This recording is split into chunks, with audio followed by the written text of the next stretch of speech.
En el presente video hablaré del control estratégico y la cultura organizacional. Empezaremos por definir qué es el control estratégico, cuáles son los elementos que integran al control estratégico y a grandes rasgos el por qué es que a las empresas les interesa aplicar control estratégico. Por otro lado, también hablaremos de lo que es la cultura organizacional, a ver cuáles son los elementos que lo componen y cuál es la importancia que tiene dentro de la organización, y el entender el por qué en los recientes años la cultura organizacional ha tenido un mayor peso en las organizaciones. Principalmente el darse cuenta de cuál es la cultura organizacional dentro de la empresa.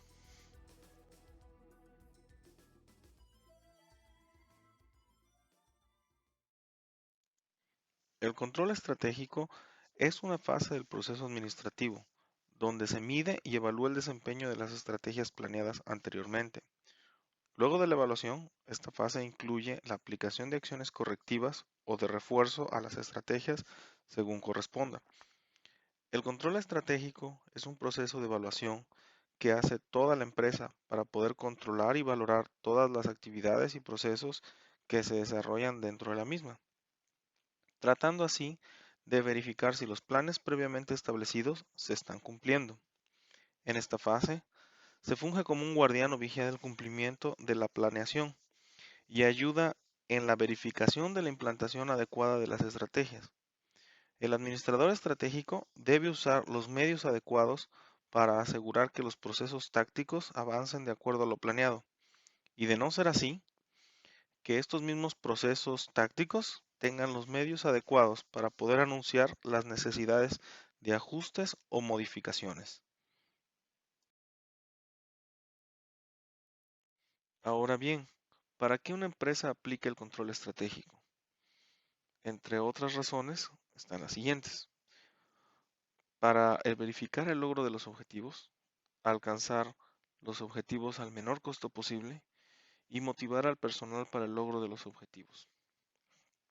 Aquí cabe mencionar otra función que es muy importante en el control estratégico, es el de verificar paso a paso que los planes se vayan dando en tiempo y forma, y de no ser así, poder aplicar las correcciones que sean necesarias en las diversas áreas de la empresa.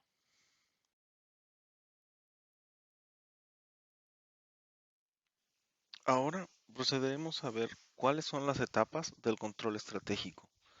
Pero antes de enfocarnos solamente en el control estratégico, vale la pena ver cuál es el proceso completo o las fases que tenemos en la administración estratégica.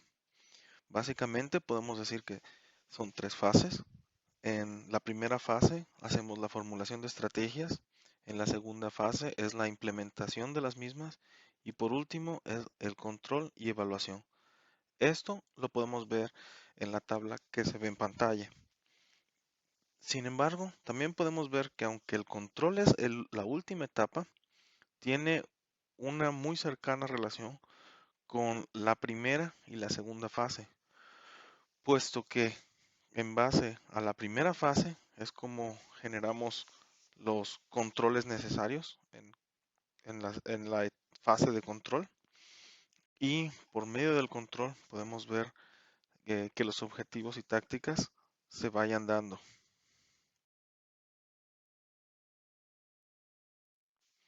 Las etapas del control estratégico son establecer los objetivos, medición de resultados, evaluación de los resultados y aplicar acciones correctivas o de reforzamiento. Cuando hablamos de establecer los objetivos, nos referimos a tener la referencia con la cual vamos a comparar nuestros resultados en la empresa. Por eso también mencionamos que son objetivos y estándares en el área productiva. Por otro lado, la medición de resultados se dará una vez que podamos observar cuál es el comportamiento que tiene nuestro sistema, de tal modo que después de observar los resultados de nuestro sistema, podemos hacer entonces la medición de los mismos.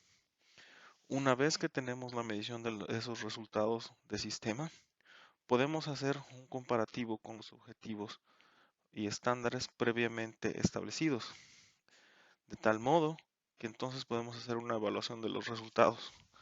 Aquí es importante también tener claro en la evaluación la interpretación de los mismos para poder definir qué es lo que significa cada uno de los puntos.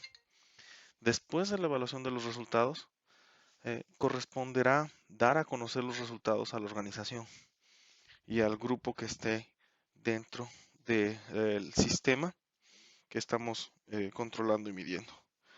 Por último, basándonos en la información, retroalimentación de todo lo anterior, podemos dar acciones correctivas y o de reforzamiento para los diversos sistemas de la organización y que están relacionados con nuestra planeación estratégica.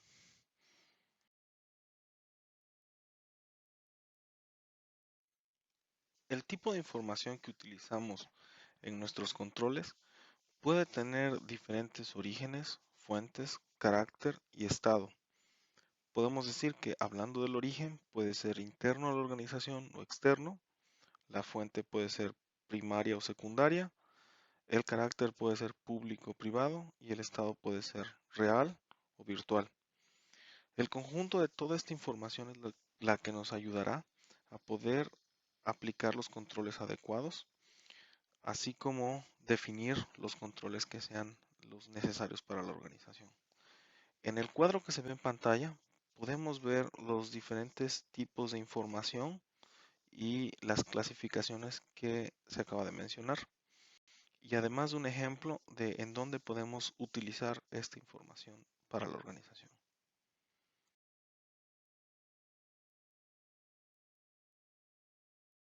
Cuando hablamos de controles, tenemos que diferenciar los tipos de niveles que tenemos y los tipos de controles basados en estos niveles.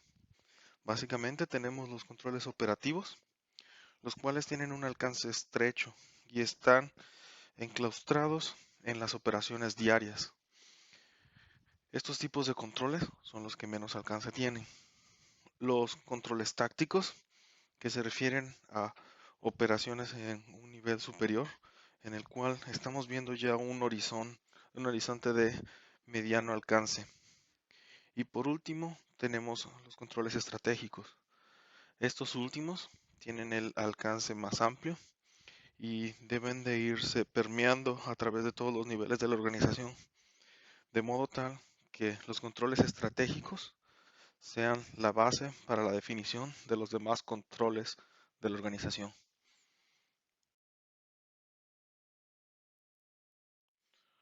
Otro factor que necesitamos considerar en la fase de control es el grado de centralización que tendrán nuestros controles. Esta centralización dependerá del tipo de ambiente externo en el cual la empresa se esté desenvolviendo. Podemos decir a grandes rasgos que cuando tenemos un medio ambiente externo turbulento, será mayormente recomendado tener un grado de centralización de control descentralizado. Mientras que más estable sea el medio ambiente externo, será más recomendado tener una centralización en los controles. Esto debido a la facilidad en que se presta manejar estos controles dependiendo del medio ambiente externo.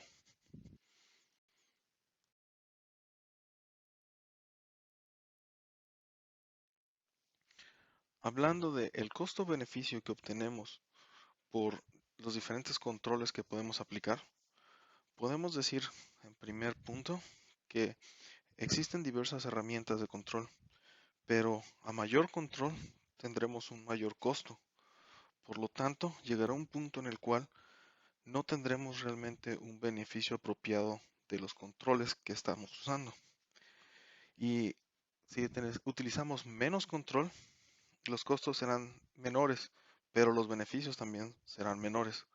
Por lo tanto, tenemos que buscar el área óptima en donde tenemos un costo-beneficio adecuado de los controles. En este punto tenemos el grado óptimo de control y, por ende, los costos óptimos que nos darán los máximos beneficios de estas herramientas.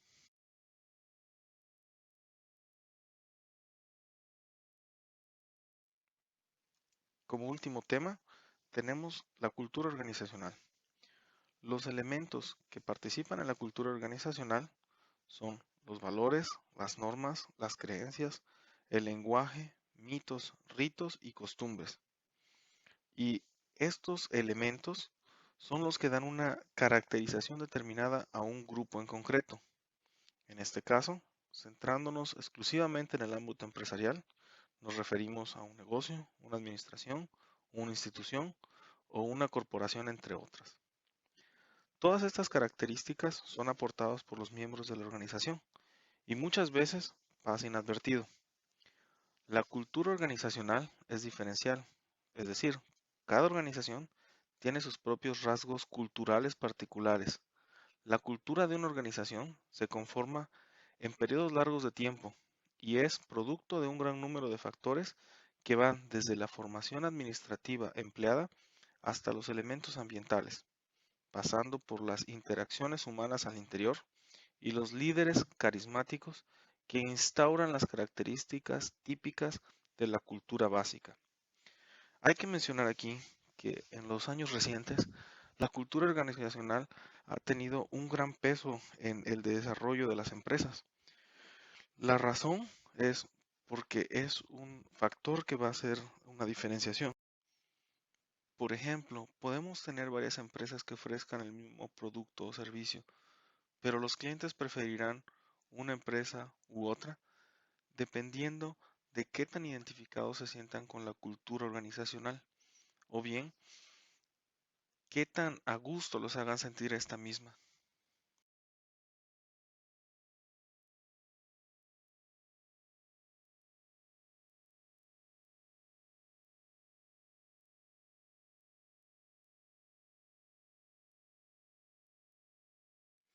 A manera de conclusión, se presentan las siguientes reflexiones que daré respuesta a continuación.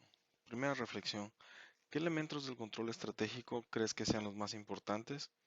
Yo creo que todos los elementos del control estratégico son importantes, puesto de no tener un elemento, no podremos lograr los objetivos que queremos del control estratégico. ¿Qué criterios se deben de tomar en cuenta para la elección de los controles? Creo que son varios criterios que se deben de tomar. Primero, sobre todo, es qué es lo que queremos lograr. Después de eso, cómo podemos medir lo que se quiere lograr y qué tan fácil será implementarlo en la empresa. ¿Qué retos crees que se puedan presentar a la hora de implementar el control? Principalmente que la gente entiende cuál es el control, que pueda dar una interpretación adecuada a los controles y que puedan tomar decisiones a partir de estas evaluaciones. ¿Por qué es importante que todos los miembros de la organización conozcan los propósitos estratégicos? Esto es vital para cualquier organización, puesto que si yo no sé cuál es la dirección a la cual van encaminadas mis acciones, yo no puedo tener una apropiada toma de decisiones o a la hora de toma de decisiones no van a ir dirigidas al logro de estos propósitos estratégicos. Es como cuando tenemos un autobús y dices maneja, pero ¿a dónde? Esa es la pregunta principal aquí. ¿Por qué es importante conocer qué generaciones están presentes en la empresa? Creo que es muy importante saber el tipo de generaciones porque será más fácil tener un acercamiento con ellos de saber eh, qué tipo de tecnologías son las que pueden manejar, qué facilidades tienen en entender ciertas métricas o cuáles serían más fáciles. Por lo tanto, dependiendo de las generaciones, también podemos diseñar controles que sean más fáciles para poder evaluar y al mismo tiempo nos ayudará a que sus acciones de los miembros de la organización puedan ser encaminadas al logro de los objetivos estratégicos. ¿Por qué se deben conocer las personas? Si las personas, perdón, se tratan entre sí bien. Bueno, esto es importante porque el trato entre personas es parte de la cultura organizacional. Si no hay un trato entre personas adecuado, primero van a bloquear los objetivos primero operacionales, luego tácticos y por ende los estratégicos. ¿Por qué? Porque van a intentar de hacer acciones que vayan en contra de las personas, pero no se dan cuenta que no es nada más en contra de las personas, sino en contra de los objetivos de la organización. Eso es por un lado.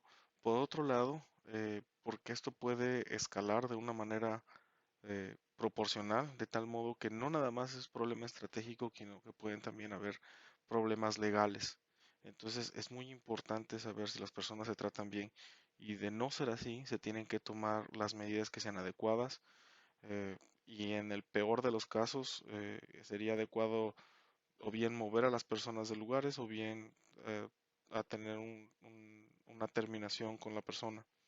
Como decía, si no se hace así, podría llegar el peor de los casos que pueden ser aspectos legales que puede afectar a la organización.